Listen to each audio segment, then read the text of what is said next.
Bismillahirrahmanirrahim. Assalamualaikum warahmatullahi wabarakatuh. Oke, perkenalkan, nama saya Ahmad Reza Alwi, NIM 111279,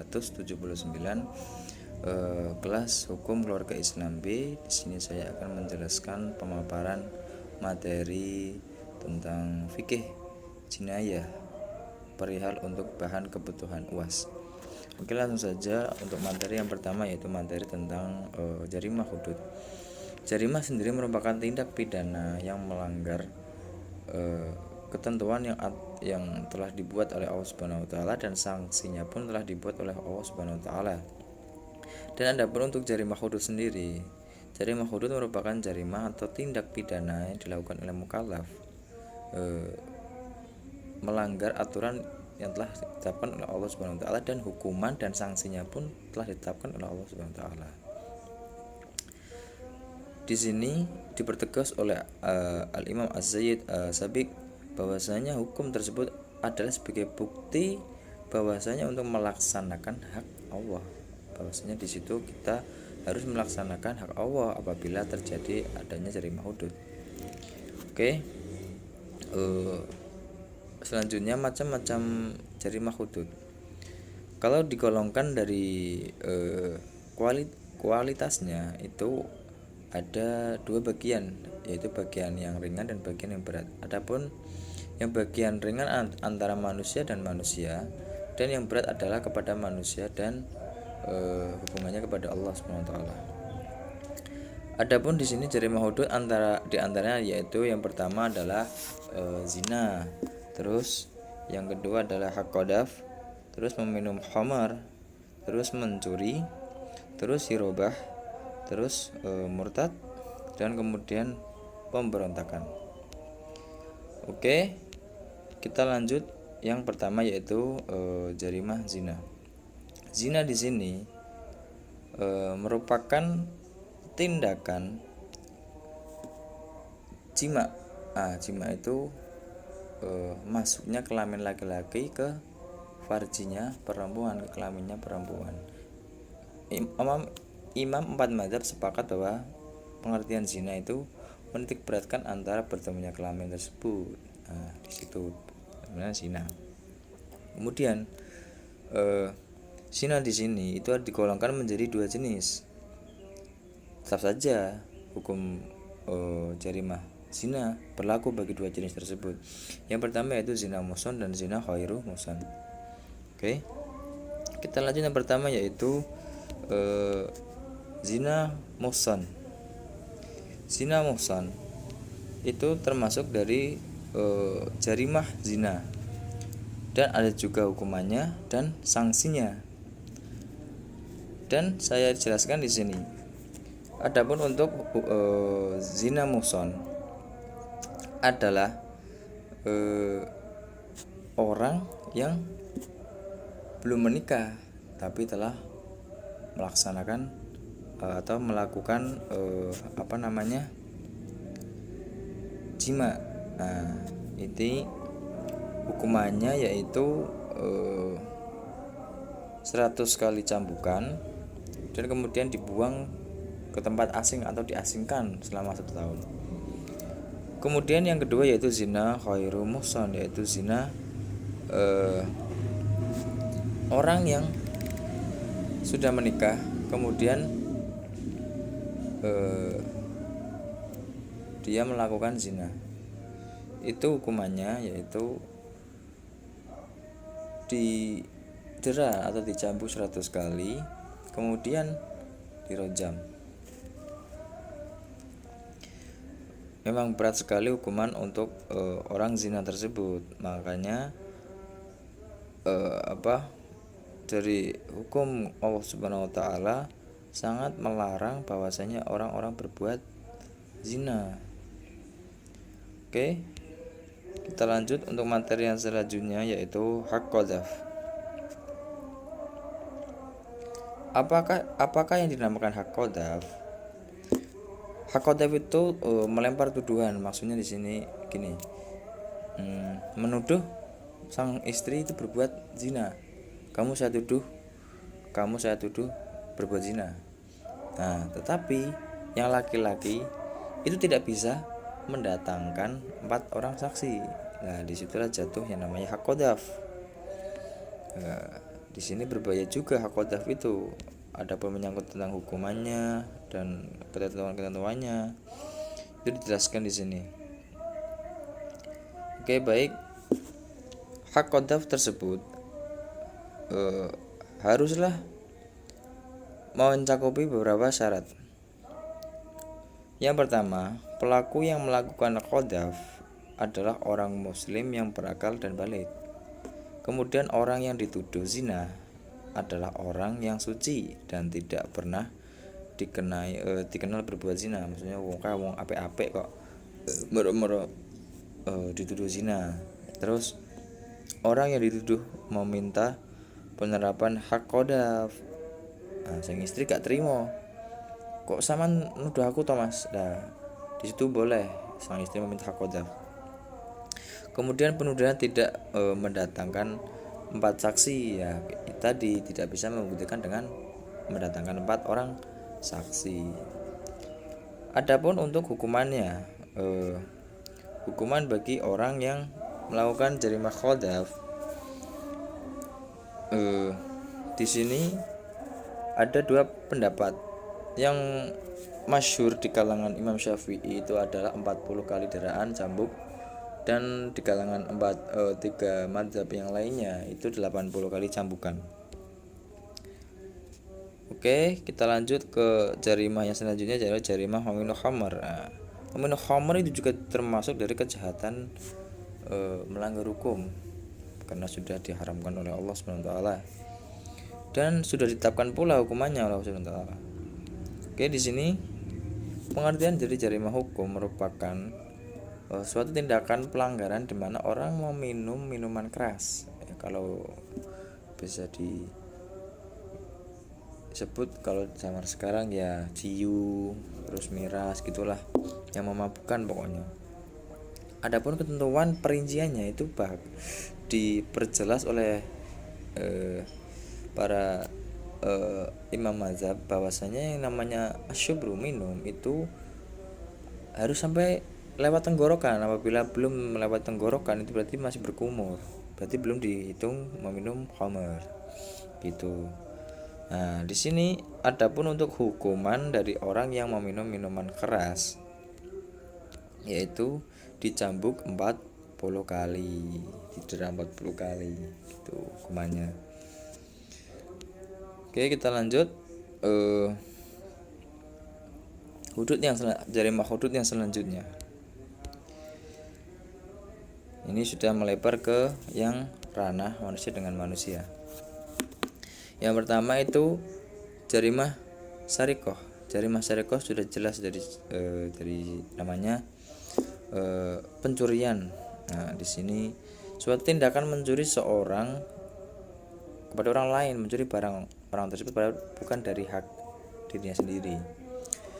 Adapun hukuman untuk jarimah ini adalah potong tangan, hanya dipotong. Kok dia melakukan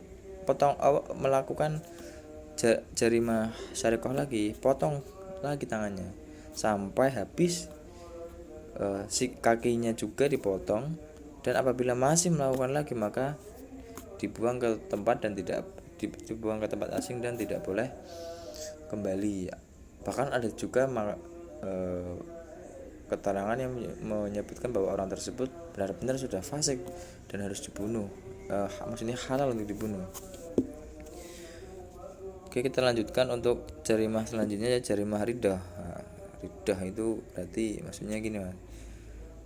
Orang kita kan Islam, terus dia itu murtad, tuh Mas. Jadi pertama agamanya Islam, kemudian dia murtad. Ini agak keras ini, jadi harus memahaminya mendetail. Jadi ini, apabila kita menemui orang kafir yang dulunya Islam, itu halal untuk dibunuh. Tapi untuk zaman sekarang itu, apalagi di negara kita ya, Indonesia, itu kurang relevan. Jadi tetap harus mempertimbangkan hak asasi manusia. Tapi untuk hukum asli sendiri bagi tindakan tersebut adalah bunuh, halal dibunuh. Kemudian Untuk yang selanjutnya yaitu jarimah bulghoh. Nah, apa sih itu jarimah bulghoh? Jarimah bulghoh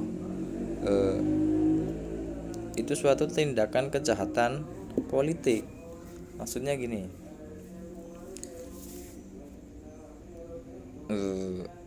misal ada suatu golongan tidak terima dengan pemerintahan. Nah, mereka menentang suatu peraturan, kemudian kemudian menyebabkan perselisihan antara rakyat dan al-amri. Di situ bahkan maksudnya dikatakan sampai menyebabkan kerusakan yang sangat parah lah, menyebabkan apa itu namanya kekacauan yang parah.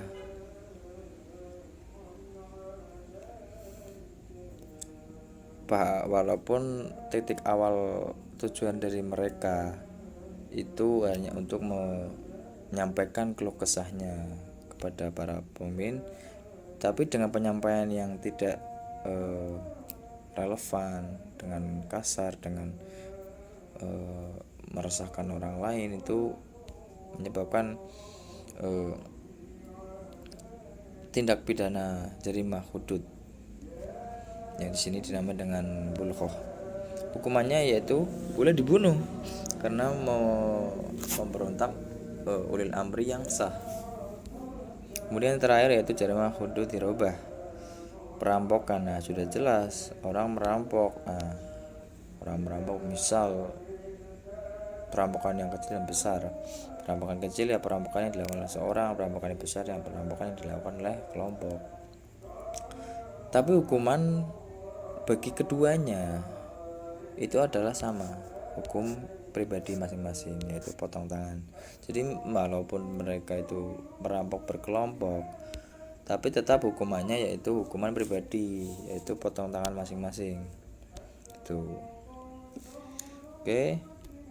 Mungkin terima kasih untuk materi hudud. Kita lanjut ke materi yang selanjutnya yaitu materi qisas. Oke, kita lanjut lagi. Qisas itu merupakan jarimah di bawah jarimah hudud derajatnya. Jadi yang dimaksud qisas itu secara bahasa adalah diperlukan pada melakukan jinayah seperti apa ia lakukan. Sedangkan pengertian secara menyeluruh qisas adalah titik goal dari suatu perbuatan yang ia lakukan atas pelanggarannya dalam sengaja melanggar ketentuan Allah Subhanahu wa taala. Dan adapun diat adalah sebagai penebus dari dosanya tersebut apabila ada keringanan, ya keringannya diat itu. Nah, tapi ada ketentuannya nanti. Oke, kita lanjut. Macam-macam kejahatan yang berakibat qisas dan diat. Antara lain yang pertama pembunuhan. Nah, pembunuhan itu ada kelas-kelasnya. Pembunuhan yang sudah jelas, pembunuhan tapi dibagi. Ini dibagi pengertiannya menjadi 4. Yang pertama pembunuhan dengan cara sengaja. Kemudian pembunuhan yang menyampai sengaja. Jadi hampir niat awalnya kira membunuh tapi kok jadi mati, ya iku. Kemudian membunuh yang tidak sengaja. Iki asli memang tidak ingin membunuh. Kemudian pencederaan sengaja. Yang terakhir pencederaan yang tidak sengaja. Ini tetap goalnya pembunuhan. Nah, tapi dengan masing-masing pengertian tersebut. Adapun untuk qisasnya itu nyawa dibalas dengan nyawa apabila dia menghilangkan nyawa seseorang tersebut. Dan nah ini ada keringanan di sini. Apabila keluarga korban tersebut tidak terima dan mengajukan hukum qisas, maka hukum qisas tersebut tetap dilaksanakan. Apabila dari keluarga si korban itu merelakan dan ikhlas untuk mengambil jalur damai, maka hukuman tersebut dicabut dan dia mendapat tanggungan diat. Oke. Kemudian kita lanjut, sanksi dari kejahatan tersebut. Nah, itu tadi ya guys. Kemudian sanksi dari kejahatan tersebut ya lebih mengarah ke denda, ya diat itu tadi, bukan ke takzir. Oke, terima kasih. Itu tadi untuk materi perihal kisos. Kemudian kita lanjut ke materi yang terakhir, materi pamungkas yang kita lanjut. Yang terakhir yaitu konsep reformasi dalam Islam. Apa sih itu konsep reformasi dalam Islam? Intinya ini, itu suatu perkembangan fikih, perkembangan hukum demi kemaslahatan umat. Jadi fikih berkembang, tapi dengan tujuan kemaslahatan umat. Di sini juga ada ketentuan-ketentuan yang menjelaskan tentang hak-hak dan syarat-syarat dari konsep reformasi dalam Islam tersebut. Oke, untuk masalah-masalah hukum yang perlu direformasi, ini maksudnya fikih berkembang itu ke arah mana sih? Nah, ini dua hal. Yang pertama itu manhaj ilahi.